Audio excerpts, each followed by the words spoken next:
Music ಮೈಲರಿಗೆ ತುಂಬಾನೇ ಒಳ್ಳೇದಾಗಬೇಕು ಅಂತ ಜನರು ಬಯಸ್ತಾ ಇದ್ದಾರೆ. ಅದೇ ರೀತಿ ಮ್ಯೂಸಿಕ್ ಮೈಲರಿ ಆಡೋಕೆ ಶುರು ಮಾಡಿದ್ದಾರೆ. ಸ್ಟೇಜ್ ಕಾರ್ಯಕ್ರಮಗಳೆಲ್ಲವನ್ನೂ ಕೂಡ ಈಗ ನೀಡ್ತಾ ಇದ್ದಾರೆ. ಬಹಳನೇ ಖುಷಿಯಾಗಿ ಆಡ್ತಾ ಇದ್ದಾರೆ. ಸೊ ಜನರಿಗೂ ಕೂಡ ಬಹಳಷ್ಟು ಚೆನ್ನಾಗಿ ಎಂಟರ್ಟೈನ್ಮೆಂಟ್ ಕೂಡ ಸಿಗ್ತಾ ಇದ್ದಾರೆ. ಸಮಂಜರಿ ಕಾರ್ಯಕ್ರಮ ಮ್ಯೂಸಿಕ್ ಮೈಲರಿ ಅವರು ಹಲವು ಜಿಲ್ಲೆಗಳು, ತಾಲೂಕು ಮತ್ತೆ ಹಳ್ಳಿಗಳಲ್ಲಿ ನೀಡುವಂತದ್ದು. ಅದರಲ್ಲೂ ಉತ್ತರ ಕರ್ನಾಟಕ ಭಾಗದಲ್ಲಿ ಇವರು ಒಂದು ಸಿಕ್ಕಾಪಟ್ಟೆ ಕ್ರೇಜು. ಈಗ ಅವರು 3 ತಿಂಗಳ ಬಳಿಕ ಜೈಲಿನ ಆಚೆ ಬರ್ತಾರೆ ಜಾಮೀನಿನ ಮೇಲೆ. ಸೊ ಮನೆಗೆ ಹೋಗಿ ಸ್ವಲ್ಪ ಒಂದ್ 2-3 ದಿವಸ ರೆಸ್ಟ್ ಮಾಡಿ ವಾಪಸ್ ಬ್ಯಾಕ್ ಟು ಸ್ಟೇಜ್ ಬಂದಿದ್ದಾರೆ. ಜೊತೆಗೆ ಆಲ್ಬಮ್ ಸಾಂಗ್ ಮತ್ತೆ ಅವ್ರದ್ದೇ ಆದಂತಹ ಲಿರಿಕ್ ಆಗಿರ್ಬೋದು ಎಲ್ಲವೂ ಕೂಡ ಸಾಂಗ್ ಗಳನ್ನು ಕೂಡ ರಿಲೀಸ್ ಮಾಡ್ತಾರೆ. ಬಹಳಷ್ಟು ಚೆನ್ನಾಗಿ ಮೂಡಿ ಬರ್ತಾ ಇದೆ. ಈಗ ಬ್ಯಾಕ್ ಟು ಬ್ಯಾಕ್ ಶೂಟಿಂಗ್ ಗಳಲ್ಲೆಲ್ಲ ಭಾಗಿಯಾಗ್ತಾ ಇದ್ದಾರೆ, ಕಾರ್ಯಕ್ರಮಗಳನ್ನು ಸಹ ಒಪ್ಕೋತಾ ಇದ್ದಾರೆ. ಇದರಿಂದಾಗಿ ಜನರಿಗೆ ಬಹಳಷ್ಟು ಖುಷಿ ಇದೆ. ನೀವು ಚೆನ್ನಾಗಿರ್ಬೇಕು, ನಿಮ್ಗೆ ಒಳ್ಳೇದಾಗತ್ತೆ, ಮಾಡಿ ಚೆನ್ನಾಗಿ ನಾವು ಸಪೋರ್ಟ್ ಮಾಡ್ತೀವಿ ಅಂತ ಅಭಿಮಾನಿಗಳು ಬೆಸ್ಟ್ ವಿಶಸ್ ಅನ್ನ ತಿಳಿಸ್ತಾ ಇದ್ದಾರೆ. ಮ್ಯೂಸಿಕ್ ಮೈಲರಿ ಅವರ ರಸಮಂಜರಿ ಕಾರ್ಯಕ್ರಮ ತುಂಬಾನೇ ಚೆನ್ನಾಗಿ ಮೂಡಿ ಬರ್ತಾ ಇದೆ. ಇವರ ಒಂದು ಟೀಮ್ ಆಗಿರ್ಬೋದು ಎಲ್ಲವೂ ಕೂಡ ತುಂಬಾನೇ ಚೆನ್ನಾಗಿ ಮತ್ತೆ ತುಂಬಾನೇ ದೊಡ್ಡದ ಟೀಮ್ ಅಂತಾನೆ ಹೇಳ್ಬೋದು.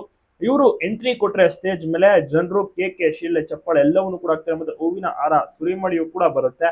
ಸೊ ಹೀಗಾಗಿ ಇವರಿಗೆ ತುಂಬಾನೇ ಫ್ಯಾನ್ ಫಾಲೋವಿಂಗ್ ಇರುವಂತಹ ಕಾರಣ ಈಗ ವಾಪಸ್ ಅಂದ್ರೆ ಅಭಿಮಾನಿಗಳ ಒತ್ತಾಯದ ಮೇರೆಗೆ ಮತ್ತೆ ಆಡಕ್ಕೆ ಶುರು ಮಾಡಿದ್ದಾರೆ. ಸ್ಟೇಜ್ ಹತ್ತಿ ಮೈಕ್ ಅನ್ನ ಹಿಡಿದು ಆಡಿದ್ದಾರೆ. ಜನರಿಗೂ ಕೂಡ ತುಂಬಾನೇ ಖುಷಿ ಆಗಿದೆ. ಹಾಗಾಗಿ ಅವರ ಪತ್ನಿ ಏನಿದ್ದಾರೆ ಲಿಖಿತ ಅವ್ರಿಗೂ ಕೂಡ ಒಂದು ರೀತಿಯಲ್ಲಿ ಖುಷಿ ಆಯಿತು ಇವರ ಒಂದು ಪರ್ಫಾರ್ಮೆನ್ಸ್ ಗಳನ್ನೆಲ್ಲ ನೋಡುತ್ತಾ.